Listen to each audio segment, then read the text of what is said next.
لو أنزلنا هذا القرآن على جبل لرأيته خاشعا أنزلنا هذا القرآن على جبل لرأيته خاشعا أنزلنا هذا القرآن على جبل لرأيته خاشعا متصدعا من خشية وتلك الأمثال نضربها للناس لعلهم يتفكرون.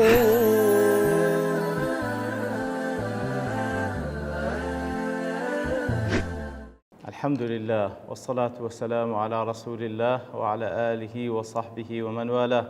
السلام عليكم ورحمة الله. برزنا خوش حال من لوانه 870 لوانه كان تفسير القرآن في رزمه وخزمتان ومبست رزامة رب العالمين وهوادان بأوي آزي السودي لور بقرن. أعوذ بالله من الشيطان الرجيم. بسم الله الرحمن الرحيم. وممن خلقنا أمة يهدون بالحق وبه يعدلون. والله خوش وسلام كلواني رب رجل خزمة أوقات في رزدابين رب العالمين دفر ملواني كخلق ما كردين هر وكل آت كان بيشوتر خواهي قورة فرموي كسانك ومن ذرأنا ولقد ذرأنا لجهنم كثيرا من الجن والإنس كسانك خواهي قورة خلق كردين كوا مصير تار نوسيان برو جهنم لبران برجدا كسانك كخواهي قورة خلق كرديا أمتك يهدون بالحق رينموني خلشي دكن بحق وبه يعدلون هر كقضاوتي دكن هر بو حقه لنيواني حكم دكن وقضاوت دكن يتر لحديثك ذاك بخاري مسلم وهو أصحاب سنن ديجيرن عبد الرحمن كري الشماسي مهري دفرمي للاي مسلمي كري مخلد دانش تبوم كأويش عبد الله كري عمري كري عاص خواي يقول لخوي باب رازي بي للايبو دفرمي عبد الله قلتي لا تقوم الساعة إلا على شرار الخلق رجع قيامت دانا إلا كاتك دا أوي كماينة أو خلق هموي خرابترين خلقا هم شر من أهل الجاهلية أوانا كسانيكن كوا قيامت بسريان دادي خرابتريش اللواني كوا أهل الجاهلية بون لا يدعون الله بشيء إلا رده عليهم هرشتك كوا داوال أخواي قوربك هرشتك كداوال أخواي قوربكن إلا أخواي قور ردي دكاتو بسريان فبينما هم على ذلك لكاتك دعوان لا لو حال تبردوان بون أقبل عقبة بن عامر كاتك وان لو دانشني خوان دابون أو تنكسا عقبي كري عامر خوالي رازي بهات فقال له مسلمة يا عقبة اسمع ما يقول عبد الله كواتا كاتك وعقبي كري عامر هات مسلمة بيقول يا عقبة وربزان عبد الله كري عمري كري عاص سدلي فقال عقبة هو أعلم بل أوزانات لبوي كوادي جاريتوا وأما أنا فسمعت رسول الله صلى الله عليه وسلم يقول برام أمن جملة بيغمبر صلى الله عليه وسلم كذا فرمي لا تزال طائفة من أمتي قوامة على أمر الله بردوام لا تزال لهمو سردمك دا كوماليك لأمتي من دمينيك وقوام على أمر الله كاردك بفرمان الله تعالى يقاتلون على الحق ظاهرين على من ناوأهم كواتا لبيناوي أو حق دا قتال دكن سركوتوشن لسر أو كسانيك ودجمن داريان دكن لا رواياتك قاهرين لعدوهم منصورين كواتا دفن وانا كسان كان اكو رسال حقا هر اوانا كوا زاد من بسر دجمنانيان السركوتون لا يضرهم من خذلهم او خالفهم كواتا اواني كوا مخالفي اوان دكا يان اواني كوا بالبشتيان ناكن اوان هيز ناتوان زرريك بو تاقم بو كوملا بقينن إمام نووي رحمة خالد فن ويحتمل أن هذه الطائفة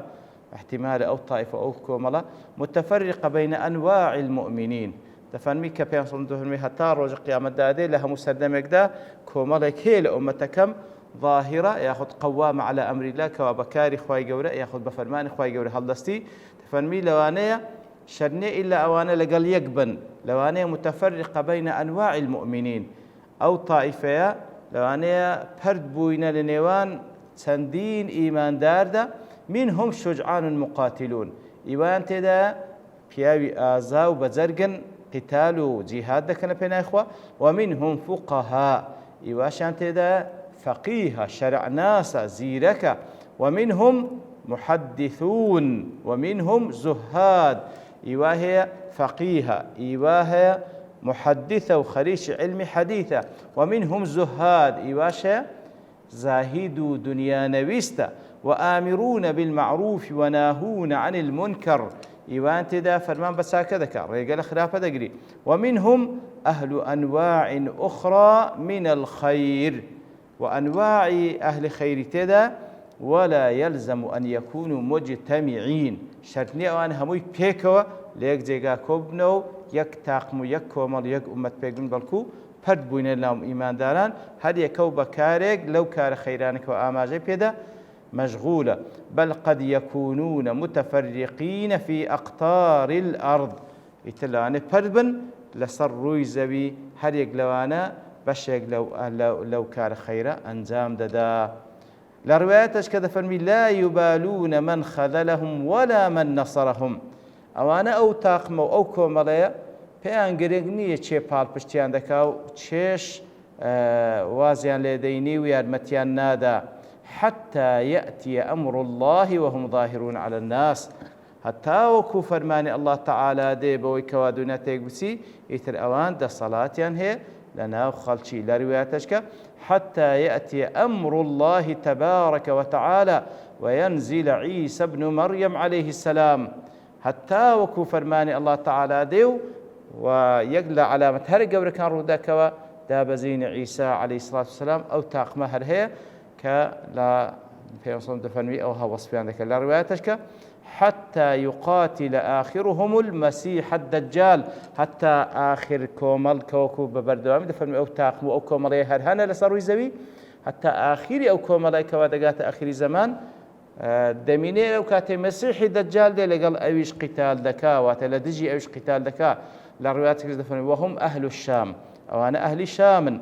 فقال عبد الله أجل ثم بلي أو هي ثم يبعث الله ريحا كريح المسكي إن ذا خواي قور سبحانه وتعالى دواي علامة قور كان أو ذا خواي قور بايق دنيري وكو باي مسك مسها مس الحرير ك بايتشي نرمة وكو نرماتي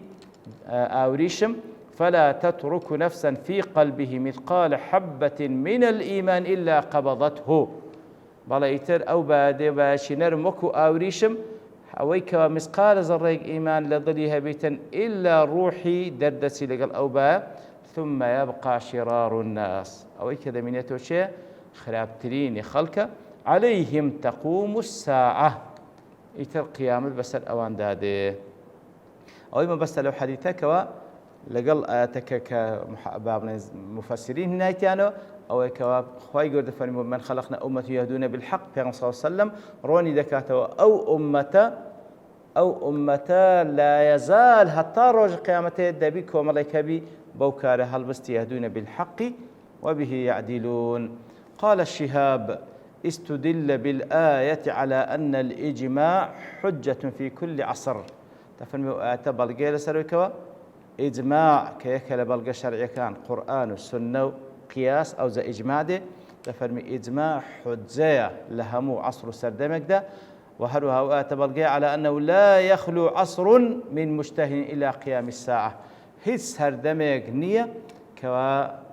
مجتهدك نبي حتى رج قيامت كوا اجتهاد بكاتن لو كاراني كوا لو قضاني كوا دينا بيش اجتهاد دكا فتوى تيدا بداتن والله وزال دواء وخواي قمت والذين كذبوا بآياتنا سنستدرجهم من حيث لا يعلمون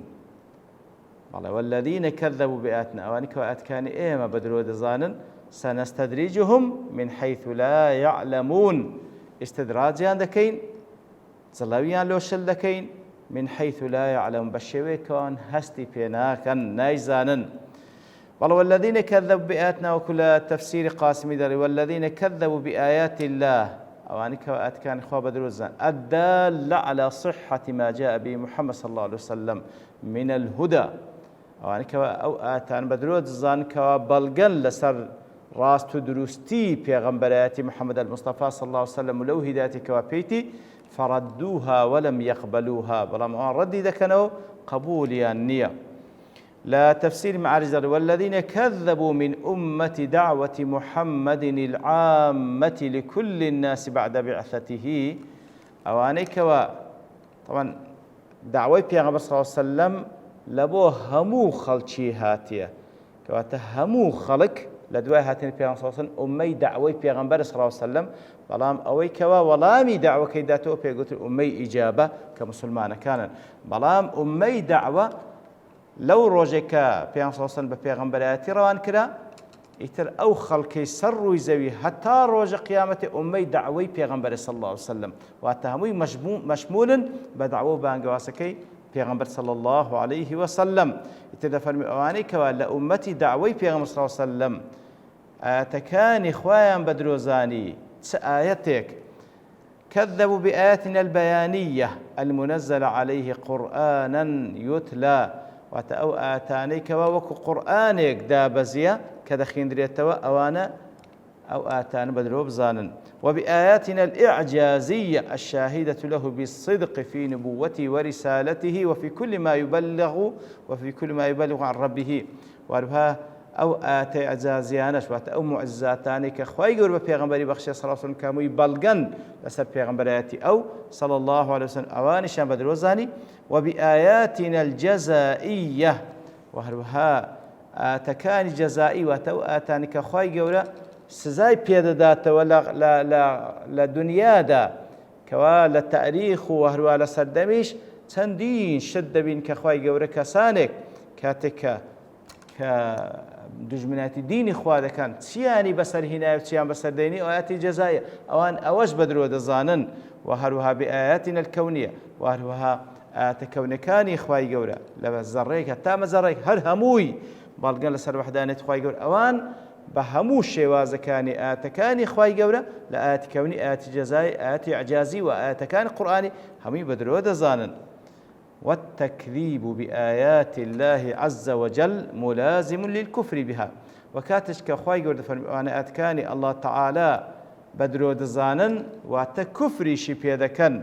وملازم لتكذيب الرسول وكاتك وآتكاني قرآن بيروز ياخذ آتكاني خواي قرد بدرو دزانن وتكفري بيذكن فهماشه واتا لقل أوجدا پیغمبريش صلى الله عليه وسلم بدرو دزانن ويقترن به بقاء المشرك على عقائده ومفهوماته الشركية وهروها بمعنى أوده أو كسا مكذبة كوكو مشركك لسربير باور مفهومات الشرككي خوي دمينيتوا وهروها كسي نصراني لسر باطلكي خوي عيني لعقيدة ولبير باوركي دمينيتوا كسي يهودي لسر باطلكي خوي دمينيتوا لسر عقيدة وبير باور باطلكي خوي وبقاء كل ذي ملة ومذهب ودين على ما كان عليه أو على ما اختار النفس من آراء الضالة وعقائد ومفهومات باطلات سواء اتبع فيها أو اتبع فيها أو ابتدع كواتا أو كوات تكذيب كان خواي قول ذكاء واتا كفرج ذكاء بعد كان خواي قوله واتا پیغمبرش بدرو دزاين صلى الله عليه وسلم وهروها لسر عقيدة ومفهوم باطل كي خوي دم توزو كمشرك لسر شرك خوي نصراني لسر نصراني خوي يهودي لسر يهودية خوي ياخذ هر دين عقيدة شيء لسر باطل كي خوي دمينته أو جاء أو كسا كاتباعي بيشوي تري خوي كده لسر باطل كي يعني بخوي إبداعي إيش كده لسر باطل كي خوي دمينته كواتا والذين كذبوا بآياتنا وبو مفهومي أوانك وأتكاني الله تعالى بدرو دزانا وكل معارج أو تفصيلات بيدا كوا لقل تكذيبي أو شتانش دكا كوا كافرة وهروها پیغمبرش بدرو دزانا صلى الله عليه وسلم وهروها سر عقيدة باطلة كي خوي دمينيته أوانس زانتيا سنستدرجهم من حيث لا يعلمون كالبرتوا من كالليل دوستين بپشتوانی الله تعالى لواني داتو دينو خزمة وآت بيروزة. وصلى الله وسلم على نبينا محمد وعلى آله وصحبه أجمعين، وآخر دعوانا الحمد لله رب العالمين. لو أنزلنا هذا القرآن على جبل لرأيته خاشعا أنزلنا هذا القرآن على جبل لرأيته خاشعا أنزلنا هذا القرآن على جبل لرأيته خاشعا متصدعا من خشية الله. وتلك الأمثال نضربها للناس لعلهم يتفكرون.